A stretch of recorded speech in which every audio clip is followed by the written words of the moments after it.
नमस्कार विद्यार्थियों, जय हिंद, वंदे मातरम। कैसे हो आप सभी लोग? हमें पूरी उम्मीद है कि आप सब बहुत ही अच्छे और बेहतर होंगे।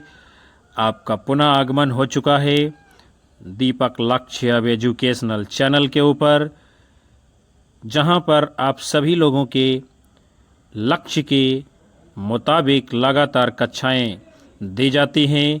उसी श्रृंखला में हम आपके मध्य में पुनः लेकर के आए हैं हिंदी साहित्य का इतिहास के अंतर्गत आधुनिक काल में छायावाद के सभी महत्वपूर्ण तथ्यों और प्रश्नों को एक साथ में, जहां आप देखेंगे एक एक प्रश्न आपकी आगामी परीक्षाओं के लिए भी बहुत ही महत्वपूर्ण सिद्ध होगा। आप लोगों में से कोई यदि हमारे चैनल के ऊपर पहली बार आया है तो सब्सक्राइब कर लीजिए, बेल आइकन दबा लीजिए, ताकि आपको भी ऐसी ही महत्वपूर्ण कक्षाओं का नोटिफिकेशन समय रहते मिलता रहेगा। एक बार आप सभी लोग ईमानदारी से सेशन को लाइक कमेंट कर शेयर कर दीजिए और सेशन को पूरा वॉच करिएगा। हम शुरुआत करते हैं आज के महत्वपूर्ण प्रश्न के साथ में। क्या है? छायावाद का समय प्रायः माना जाता है, यानी कब से कब तक माना जाता है? सामान्य रूप से 1918 से 36 ईस्वी तक। अगला है, तात्पर्य यह है कि छायावाद जिस आकांक्षा का परिणाम था उसका लक्ष्य केवल अभिव्यंजना की रोचक प्रणाली का विकास था। छायावाद के संबंध में ये विचार किसके हैं? तो ये कथन है आचार्य रामचंद्र शुक्ल जी का छायावाद के विषय में, जिसमें वो कहते हैं कि तात्पर्य यह है कि छायावाद जिस आकांक्षा का परिणाम था उसका लक्ष्य केवल अभिव्यंजना की रोचक प्रणाली का विकास था। फिर है आपका, बीती विभावरी जागरी, अंबर पनघट में डुबो रही, तारा घट उषा नागरी। ये जो काव्य पंक्तियां हैं इसके रचयिता कौन हैं? जयशंकर प्रसाद जी। उसके बाद अगला क्वेश्चन है, कामायनी ये जो महाकाव्य है किसका है? जयशंकर प्रसाद जी का। उसके सर्गों का सही क्रम क्या है? चिंता, आशा, श्रद्धा, काम, वासना, लज्जा, कर्म, ईर्ष्या, इड़ा, स्वप्न, संघर्ष, निर्वेद, दर्शन, रहस्य और आनंद। ये कामायनी महाकाव्य के सर्गों का सही अनुक्रम है। फिर है जयशंकर प्रसाद की वो रचना जिसमें सर्वप्रथम छायावादी प्रवृत्तियों की झलक मिलती है, तो उस रचना का नाम क्या है? झरना। फिर अगला है, दुख की पिछली रजनी बीच विकसता सुख का नवल प्रभात। ये काव्य पंक्ति कहाँ से ली गई है? कामायनी महाकाव्य से। फिर अगला है, पंत ने समाजवाद के प्रति भी जो रुचि दिखाई और गांधीवाद के प्रति भी ऐसा प्रतीत होता है कि लोक व्यवस्था के रूप में तो समाजवाद की बातें उन्हें पसंद हैं और व्यक्तिगत साधना के लिए गांधीवाद की बातें। पंत के संबंध में ये विचार किसका है? आचार्य रामचंद्र शुक्ल जी का। फिर अगला है, ये काव्य कृतियों का सही अनुक्रम जो है तो कुकुरमुत्ता पहले, उसके बाद विष्णुप्रिया, फिर आंगन के पार द्वार, उसके बाद में चांद का मुंह टेढ़ा काव्य कृति का प्रकाशन होता है। फिर अगला क्वेश्चन है आपका, छायावादी कवियों में सबसे पहले मुक्त छंद के प्रयोग करने वाले कवि कौन हैं? तो आप सभी लोग जानते हो, उनका नाम क्या है? सूर्यकांत त्रिपाठी निराला जी। आगे बढ़ चलते हैं। अगला है, झांसी की रानी कविता में किंतु कालगत चुपके चुपके काली घटा घेर लाई। इस पंक्ति के माध्यम से क्या कहा गया है? कि राजा की मृत्यु हो गई थी। फिर है, सुभद्रा कुमारी चौहान की जिस यानी रस की कवियत्री हैं ये सुभद्रा कुमारी चौहान जी, तो ये किस रस की है? वीर रस की। अगला है, छायावाद शब्द का सर्वप्रथम प्रयोग किसने किया है? मुकुटधर पांडे जी ने। फिर है, शैलबाला, पूजा के फूल, हृदयदान, परिश्रम, ये सभी रचनाएं किसकी हैं? मुकुटधर पांडे जी की। फिर अगला है, काव्य पंक्तियों का सही मिलान है। विपुल मणि रत्नों का छविजाल, ये पंक्ति किसकी है? पंत जी की। जीवन का लेकर नव विचार, ये पंक्ति किसकी है? प्रसाद जी की। सुमन हृदय में सेज बिछाते, ये पंक्ति किसकी है? महादेवी वर्मा जी की। सुनता बसंत में उपवन में कल कुंजित पिक, ये पंक्ति है सूर्यकांत त्रिपाठी निराला जी की। और ये सभी काव्य पंक्तियाँ बड़ी ही महत्वपूर्ण है। फिर है आपका छायावाद स्थूल के प्रति सूक्ष्म का विद्रोह है, यह कथन किसका है? डॉक्टर नगेंद्र जी का। अगला है छायावाद को शक्ति काव्य किसने कहा है? रामस्वरूप चतुर्वेदी जी ने। फिर है छायावाद को राष्ट्रीय जागरण की काव्यात्मक अभिव्यक्ति किसने कहा है? डॉक्टर नामवर सिंह जी ने। अगला है आपका क्वेश्चन, परमात्मा की छाया आत्मा में और आत्मा की छाया परमात्मा में पड़ने पर छायावाद की सृष्टि होती है, यह कथन किसका है? डॉक्टर रामकुमार वर्मा जी का प्रसिद्ध कथन है। फिर अगला है केवल सूक्ष्मगत सौंदर्य सत्ता का राग कहकर छायावाद का विरोध किसने किया है? महादेवी वर्मा जी ने। अगला है छायावाद व्यक्ति स्वातंत्र्य सामंती मर्यादाओं के विरुद्ध बहुत बड़ा कदम है, ये कथन किसका है? डॉक्टर नामवर सिंह जी का। अगला है आचार्य रामचंद्र शुक्ल के अनुसार छायावाद में प्राप्त होने वाली प्रतीक शैली पर किसका प्रभाव है? तो वो है फ्रांसीसी साहित्य का प्रभाव माना जाता है। आगे बढ़ते हैं हम सभी लोग। अगला है छायावाद बड़ी सहृदयता के साथ प्रभाव साम्य पर ही विशेष लक्ष्य रखकर चला है, ये कथन किसका है? आचार्य रामचंद्र शुक्ल जी का। फिर है छायावादी युग का प्रवर्तक कौन माना जाता है? जयशंकर प्रसाद जी। अगला है छायावाद की पहली रचना कौन सी है? झरना 1918 ईस्वी, किसकी है? जयशंकर प्रसाद जी की। फिर है छायावादी कवियों का आरोही क्रम, तो पहले प्रसाद जी आएंगे, फिर निराला आते हैं, फिर पंत, उसके बाद में महादेवी वर्मा जी। अगला है आधुनिक काल की वो काव्यधारा जिसमें रहस्यवाद की भावना पाई जाती है, तो उस काव्यधारा का नाम है छायावाद, जिसमें रहस्यवाद की भावना पाई जाती है। आगे बढ़ते हैं। चित्रात्मक भाषा, लाक्षणिक पदावली, विशेषण विपर्यय, स्वच्छंद भावावेश, मूर्ति विधान, ये विशेषताएं किसकी हैं? छायावाद की। फिर है अगला क्वेश्चन, आधुनिक काल के तीसरे उत्थान की प्रमुख साहित्यिक प्रवृत्ति यानी तीसरा कालखंड के बारे में पूछा जा रहा है आधुनिक काल का, वो है आपका छायावाद। फिर अगला है कामायनी महाकाव्य में निहित दर्शन कौन सा है? तो कामायनी महाकाव्य में दर्शन कौन सा है? आपका प्रतिभिज्ञा दर्शन।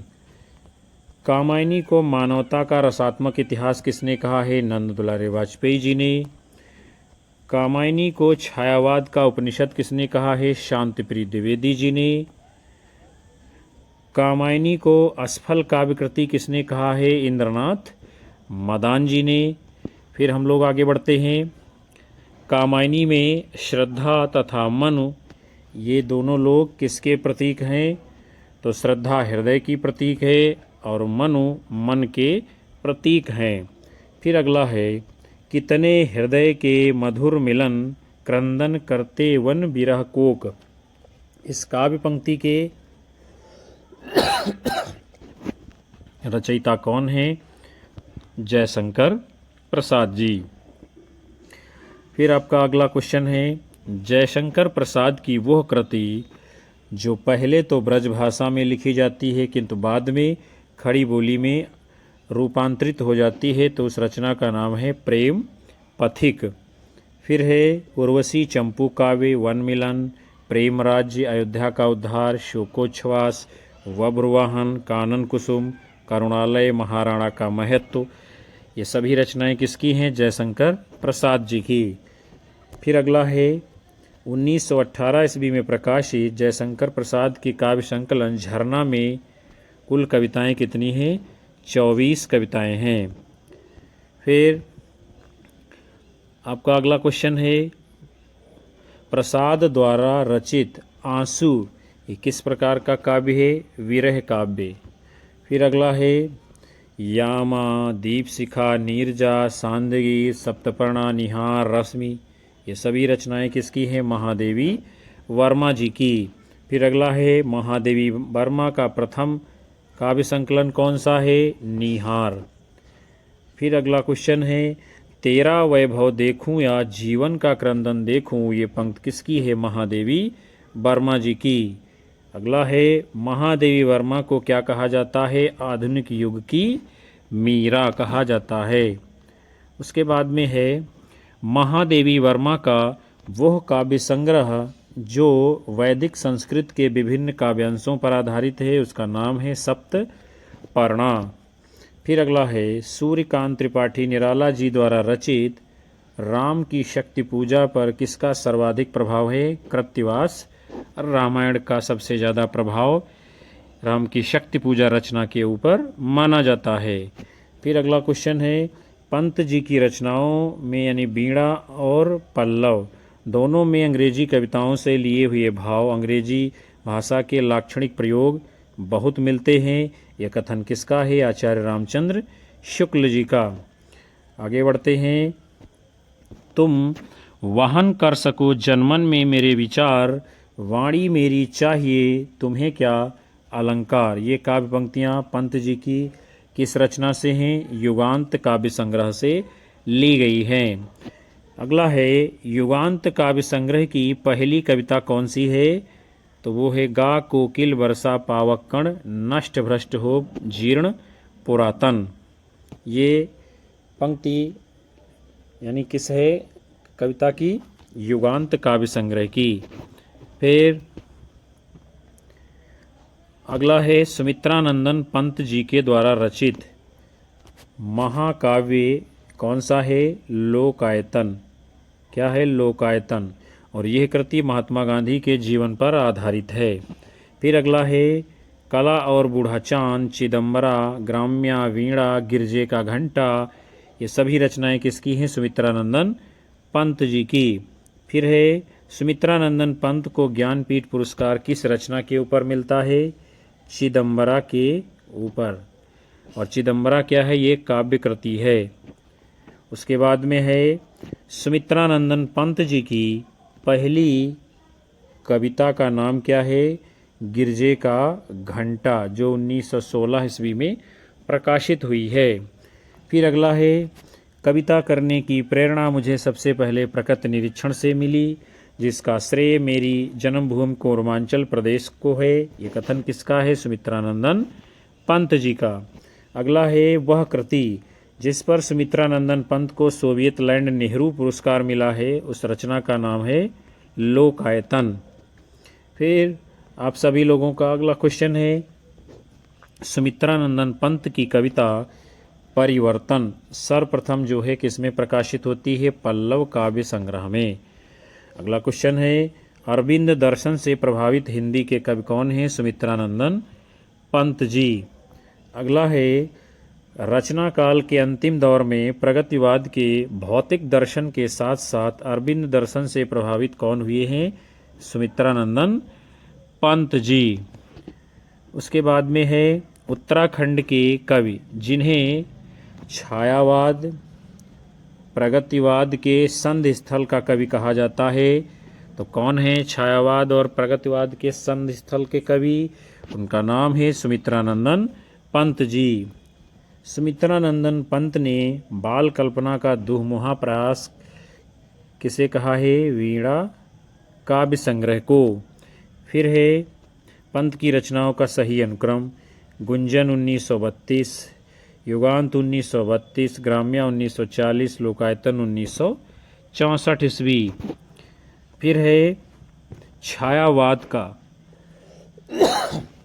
घोषणा पत्र किसको कहा जाता है? पल्लव की भूमिका को छायावाद का घोषणा पत्र कहा जाता है। फिर है महाकाव्य हैं कामायनी, प्रियप्रवास, साकेत, ये तीनों महाकाव्य हैं। कामायनी जयशंकर प्रसाद का है, प्रियप्रवास हरिओद का है, साकेत मैथिलीषण गुप्त जी का महाकाव्य है। फिर अगला है बुरांश कविता के रचयिता कौन हैं? सुमित्रानंदन पंत जी। हिंदी साहित्य में महाप्राण किसको कहा जाता है? सूर्यकांत त्रिपाठी निराला जी को महाप्राण कहा जाता है। आगे बढ़ते हैं हम सभी लोग। फिर है आपका मुक्त छंद के प्रणेता कौन माने जाते हैं? सूर्यकांत त्रिपाठी निराला जी। निराला जी के द्वारा रचित जूही की कली है, ये मुक्त छंद की कविता है। इसका प्रकाशन 1916 ईस्वी में हुआ था। फिर अगला है रबड़ या केचुआ छंद कहा गया है किसकी कविताओं को? निराला जी की कविताओं को। अगला है निराला जी का प्रथम काव्य संग्रह कौन सा है? अनामिका है प्रथम काव्य संग्रह। इसका प्रकाशन 1923 ईस्वी में हुआ है। फिर है सरोज स्मृति में वर्णित सरोज है, कौन है वर्णित सरोज? ये है निराला की पुत्री। और सरोज स्मृति इसका प्रकाशन वर्ष है 1935 ईस्वी में। अगला है निराला की अंतिम कविता है पत्रोत्कंठित जीवन का विष बुझा हुआ। अगला है प्रिय स्वतंत्र रहो अमृत मंत्र नौ भारत में भर दे। इस कविता का संबंध है निराला द्वारा ये रचित है। वरदे वीणा वादनी वरदे कविता से ये पंक्ति ली गई है जो कि निराला जी की रचना है। फिर है निराला की व्यंग्यात्मक कविता कौन सी है? तो वो है कुकुर मुत्ता। आगे बढ़ते हैं हम लोग। फिर आपका है सूर्यकांत त्रिपाठी निराला जी की काव्य रचनाएं। अनामिका, परिमल, गीतिका, तुलसीदास, कुकुरमुत्ता, राम की शक्ति पूजा, बेला, अर्चना, आराधना इत्यादि। फिर है गीत गुंज काव्य संकलन के रचयिता कौन है? सूर्यकांत त्रिपाठी निराला जी। अगला है नए पत्ते तथा पंचवटी प्रसंग काव्य के रचनाकार कौन है? सूर्यकांत त्रिपाठी निराला जी। फिर है परिमल तथा अणिमा काव्य कृति के रचनाकार कौन है? निराला जी की ये रचनाएं हैं दोनों, परिमल और अणिमा। आगे देखते हैं पेट पीठ दोनों मिलकर हैं एक, चल रहा लकुटिया टेक, मुट्ठी भर दाने को भूख मिटाने को। यानी ये काव्य पंक्तियाँ निराला जी की हैं। इसमें किसका चित्रण किया गया है? भिक्षुक की दयनीय स्थिति का। अगला क्वेश्चन है आपका सूर्यकांत त्रिपाठी निराला जी का जन्म कहाँ हुआ है? महिषादल, मेदिनीपुर, पश्चिम बंगाल में। फिर अगला है साहित्यिक क्षेत्र में सर्वाधिक विरोध किसका हुआ है? तो वे हैं आपके सूर्यकांत त्रिपाठी निराला जी। आप सभी का अगला क्वेश्चन है वह उस शाखा का वन विहंग उड़ गया मुक्त नभ निस्तरंग। इस काव्य पंक्ति के रचयिता कौन है? सूर्यकांत त्रिपाठी निराला जी।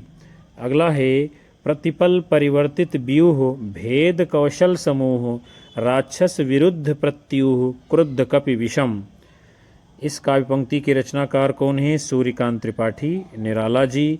और ये पंक्तियां राम की शक्ति पूजा रचना में संकलित हैं। फिर है राम की शक्ति पूजा, ये जो रचना है इसका प्रकाशन वर्ष क्या है? 1936 ईस्वी। अगला क्वेश्चन है निराला जी की लंबी कविताओं को हम लोग देखते हैं। सरोज स्मृति, कुकुरमुत्ता और राम की शक्ति पूजा, ये तीनों रचनाएं लंबी कविताएं मानी जाती हैं जो कि निराला जी की हैं। फिर हम लोग आगे बढ़ेंगे। आपका अगला क्वेश्चन है निराला द्वारा रचित बादल राग कविता का संबंध किससे है? प्राकृतिक सौंदर्य से। अगला है यह है उपाय कहे उठे राम ज्यों मंद्रित घन, कहती थी माता मुझको सदा राजीव नयन। ये काव्य पंक्तियाँ किस रचना की हैं? राम की शक्ति पूजा से, जो कि निराला जी के द्वारा रचित काव्य संग्रह है। फिर अगला है क्वेश्चन आपका धिक जीवन जो पाता ही आया है विरोध, धिक साधन जिसके लिए सदा ही किया शोध। ये पंक्तियाँ किसकी हैं? सूर्यकांत त्रिपाठी निराला जी की। अगला है छायावाद प्रकृति के बीच जीवन का उद्गीत है, ये कथन किसका है? महादेवी वर्मा जी का। अगला क्वेश्चन है छायावाद विलायती अभिव्यंजनावाद का विलायती संस्करण है, ये कथन किसका है? आचार्य रामचंद्र शुक्ल जी का। फिर उत्तर छायावादी कवि कौन कौन से हैं उसको भी हम लोग जानते हैं। नरेंद्र शर्मा, हरिवंश राय बच्चन, रामेश्वर शुक्ल अंचल इत्यादि, ये सभी उत्तर छायावादी कवि हैं। फिर है फैंटस माटा का संबंध किससे है? छायावादी काव्य आंदोलन से। अगला है राष्ट्रीय सांस्कृतिक काव्यधारा के कवियों को हम लोग देखते हैं। माखनलाल चतुर्वेदी, बालकृष्ण शर्मा नवीन, सोहनलाल द्विवेदी, सुभद्रा कुमारी चौहान, जयशंकर प्रसाद, ये सभी लोग राष्ट्रीय सांस्कृतिक काव्यधारा के कवि हैं। फिर है आपका अगला क्वेश्चन, राष्ट्रीय सांस्कृतिक काव्यधारा की रचनाएं हम लोग देखेंगे। हम बिस्पाई जन्म के किसकी रचना है? बालकृष्ण शर्मा नवीन की। सूत की माला रचना किसकी है? हरिवंश राय बच्चन की। और विसर्जन रचना किसकी है? उदय शंकर भट्ट जी की। तो प्रिय विद्यार्थियों, आज के इस खूबसूरत सेशन को हम यहीं पर समाप्त करते हैं, जो कि छायावाद के ऊपर आधारित था। हमें उम्मीद है और आशा है कि ये सत्र आप सभी लोगों को पसंद आया होगा, आपकी आने वाली परीक्षाओं के लिए महत्वपूर्ण साबित होगा। यहाँ से कई सारे प्रश्न आपकी परीक्षा में हूबहू बनेंगे, इसमें कोई भी शक नहीं है। कक्षा को लाइक करिए, ज़्यादा से ज़्यादा अपने साथी मित्रों में शेयर करिए, और उन सभी लोगों का बहुत बहुत धन्यवाद जो अंत तक सेशन में बने रहे हैं। हम जो है मिलेंगे आप सभी लोगों को पुनः से अगली कक्षा में। तब तक के लिए नमस्कार, जय हिंद, वंदे मातरम, बाय बाय, शुभ रात्रि आप सभी लोगों को विद्यार्थियों।